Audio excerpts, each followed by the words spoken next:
ബേപ്പൂർ തീരത്തിന് സമീപം തീപിടുത്തമുണ്ടായ സിംഗപ്പൂർ കപ്പലിലെ തീ അണയ്ക്കാൻ ഡ്രൈ കെമിക്കൽ പൗഡർ വിതറി. നേവി ഹെലികോപ്റ്ററുകൾ ഉപയോഗിച്ചാണ് ദൌത്യം. ദൃശ്യങ്ങൾ 24-ന് ലഭിച്ചു. ആദ്യം ആ ദൃശ്യത്തിലേക്ക്.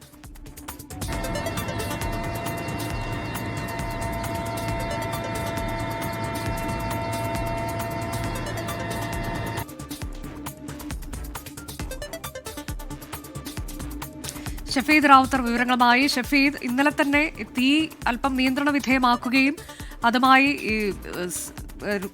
നമ്മളുടെ കപ്പലിന് അതിനെ ബന്ധിപ്പിക്കാൻ കഴിഞ്ഞിട്ടുണ്ട്. ആ തരത്തിലേക്കൊക്കെ കുറച്ച് നിർണായകമായ പുരോഗതി ഈ ദൗത്യത്തിലുണ്ടായിരുന്നു.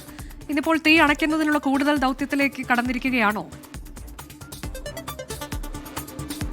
ഉറപ്പായിട്ടും വാൻഹായ് 503 കപ്പൽ തീപിടുത്തം അതിൽ തീ അണയ്ക്കാനുള്ള ശ്രമങ്ങൾ ഇപ്പോഴും തുടരുകയാണ്. അതിൽ ഏറ്റവും പ്രധാനമായും എടുത്തു പറയേണ്ടത് നിലവിൽ ഇപ്പോൾ എയർ ഡ്രോപ്പിംഗ് ആണ് നടന്നുകൊണ്ടിരിക്കുന്നത്. അതായത് തീ അണയ്ക്കാനുള്ള പൊടി വിതറുന്ന ഏറ്റവും പ്രധാനപ്പെട്ട ആ ഒരു ഘട്ടത്തിലേക്ക് കാര്യങ്ങൾ എത്തിയിരിക്കുന്നു. നേരത്തെ നമുക്ക് വിഷ്ണു സുരേഷ് അടക്കം കൊച്ചിയിൽ നിന്ന് റിപ്പോർട്ട് ചെയ്ത വിവരമനുസരിച്ച് ഇതിനോടകം തന്നെ കപ്പൽ നിയന്ത്രണത്തിലാക്കിയിട്ടുണ്ട്. അതായത് കപ്പലിനെ വാട്ടർ ലില്ലി എന്ന ടഗ് ബോട്ടുമായി ബന്ധിപ്പിച്ചു. ഇതോടെ വടം കെട്ടി ഉൾക്കടലിലേക്ക് കൊണ്ടുപോകാനുള്ള ശ്രമമൊക്കെ ഇന്നലെ തന്നെ ആരംഭിച്ചത് ഏതാണ്ട് പകുതിയിലധികം വിജയിക്കുന്ന ഒരു സാഹചര്യത്തിലാണ്. മാത്രമല്ല, ഈ തീപിടിച്ച കപ്പലിൽ സാൽവേജ് സംഘം ഹെലികോപ്റ്റർ ഇറങ്ങിയാണ് കപ്പൽ നിയന്ത്രണത്തിലാക്കിയത്. കപ്പലിന്റെ മുൻഭാഗത്തെ തീ നിയന്ത്രണ വിധേയമാക്കാൻ കഴിഞ്ഞിട്ടുണ്ട്. മറ്റിടങ്ങളിലെ തീ കെടുത്താനുള്ള ശ്രമമാണ് ഇപ്പോൾ നടക്കുന്നത്. ഈ അപകട സ്ഥലത്ത് കനത്ത മഴ ഇന്നലെയൊക്കെ തുടർന്നതും അതേപോലെ തന്നെ ഈ രക്ഷാപ്രവർത്തനത്തെ കാര്യമായി ബാധിച്ചിരുന്നു. ഈ കപ്പലിന് കൂടുതൽ ചെരിവ് സംഭവിച്ചിട്ടില്ല എന്നുള്ളതായിരുന്നു ആശ്വാസകരം. ആ ഘട്ടത്തിൽ ഇന്നലെ അർദ്ധരാത്രിയോടുകൂടി കൂടുതൽ ഉൾക്കടലിലേക്ക് ഈ കപ്പലിനെ വാൻഹായ് 503 എന്ന കപ്പലിനെ വലിച്ചുകൊണ്ടുപോകാൻ സാധിച്ചിട്ടുണ്ട്. അത് കൂടുതൽ ഉള്ളിലേക്ക് കൊണ്ടുപോവുക, കേരള തീരത്തിലുള്ള ആഘാതം കുറയ്ക്കുക, അതാണ് ഏറ്റവും പ്രധാനപ്പെട്ട കാര്യം. അതിനോടൊപ്പം തന്നെ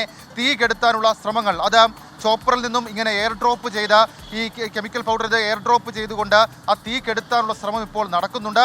അതിൽ തന്നെ കപ്പലിൻ്റെ ഏതാണ്ട് മുൻഭാഗത്തിന് അതല്ലാതുള്ള ഭാഗം അവിടേക്കാണ് ഇപ്പോൾ എയർ ഡ്രോപ്പ് ചെയ്യുന്നത്. കണ്ടെയ്നർ കണ്ടാമിനേഷൻ അടക്കമുള്ള കാര്യങ്ങൾ ഇതിനോടകം തന്നെ സാധ്യമാക്കാൻ കഴിഞ്ഞിട്ടുണ്ട് എന്നുള്ള വിലയിരുത്തൽ അവരെ സംബന്ധിച്ചിട്ടുണ്ട്. മാത്രവുമല്ല, ഈ കൂടുതൽ കെമിക്കലുകൾ അത് ഈ കടലിലേക്ക് പടരാതിരിക്കാനുള്ള ശ്രമവും ഇതിൻ്റെ ഭാഗമായി നടത്തുന്നുണ്ട്. അനുജ.